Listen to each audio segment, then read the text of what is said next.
Hello, welcome back. Time now for Media Watch. For that, I'm joined by James Creedon. Hello, James. Good evening. We, of course, have that big presidential debate tonight in the United States, but the third-party candidates, we're not hearing anything about them. That's right. And in fact, last week, during at the moment of the second presidential debate, Louise, one of the third-party candidates was arrested because she tried to get in to the debate site at Hofstra University. This is Jill Stein of the Green Party. She was trying to draw attention to the fact that for her, this debate between just two candidates is Tweedledum and Tweedledee. It's all sewn up. What about the other candidates? And she got arrested. She was handcuffed to a chair for 8 hours. Can you imagine, for example, Eva Joly in France having been handcuffed to a chair for 8 hours because she couldn't, get the airtime that Hollande or Sarkozy got? Yeah. Unthinkable, actually, It's very in different France. systems, isn't it? Very different. And let's take a look actually online, because one website that is really highlighting this deficit, I suppose, in coverage of the other candidates is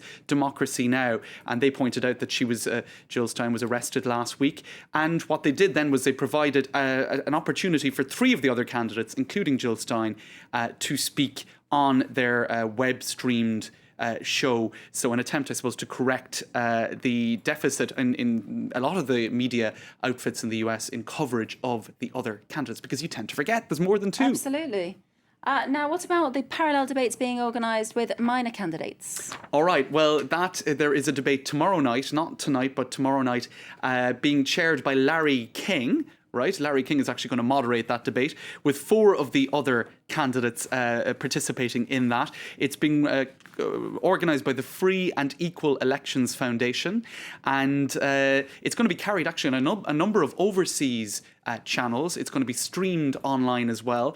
Now, Democracy Now!, the show that I just mentioned a moment ago, what they're going to do is splice foreign policy disagreements into tonight's live debate. So they have another means of correcting this disparity. So every time Obama and Romney speak about, say, foreign policy, they're going to give the positions of the other candidates on those issues. For example, Jill Stein wants to ban drones and cut military spending by no less than 50%.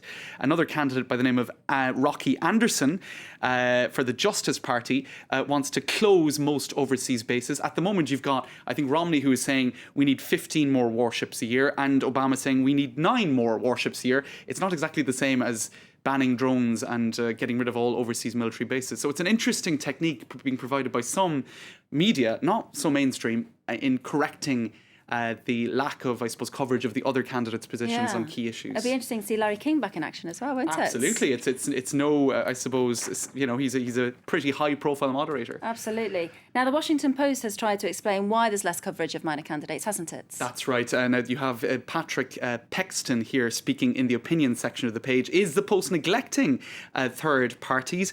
He says that readers have been asking why there hasn't been more coverage of third-party candidates.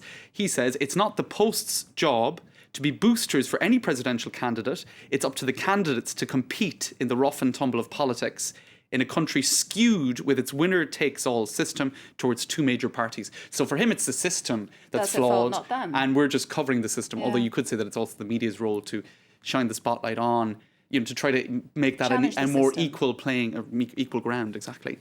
OK, this is all very different to the situation in France, which we were talking about before, where TV and radio stations are obliged legally to give each candidate equal airtime, aren't they? That's right. And I think we have some footage, Louise, of earlier this year in France, where a lot of the TV channels were, obliged, and it was actually quite a headache, to speak about the 10 different candidates equally. So you could have a candidate that was polling at less than 1%. You had to give him equal time on air as Nicolas Sarkozy or François Hollande.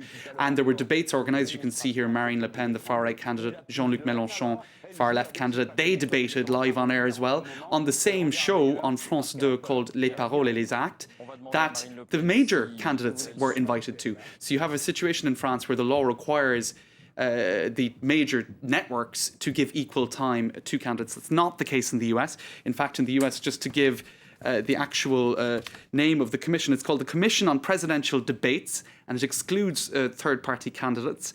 And according to this particular journalist, I'll pull her up now, Amy Goodman, she presents that same show, Democracy Now! For her, it's a private corporation, this Commission on Presidential Debates, created by the Republican and Democrat parties. So some would say, you know, they're trying to keep the other candidates out, or in terms of the airtime that they're getting. But social media is helping to get their message out there, though, isn't it? That's right. It is levelling the playing field somewhat. You can see here Jill Stein of the Green Party. She's tweeting quite considerably. And here, but one comment at the end of that tweet saying, I have to admit, I'm seriously struggling. I believe in you, but so many say a third party vote is a vote for the guy we don't want. So that's an argument against voting for the third party candidates. It favours, say, Romney, or it'll eat into the Democratic vote. OK. Well, plenty for people to watch tonight. Do watch our France 24 debate here on France 24 at 3 a.m, though. James Creedian there with Thanks, Media Watch. Time for a quick break. Do stay tuned. We're taking a look at what people are clicking on in cyberspace. Web news coming up.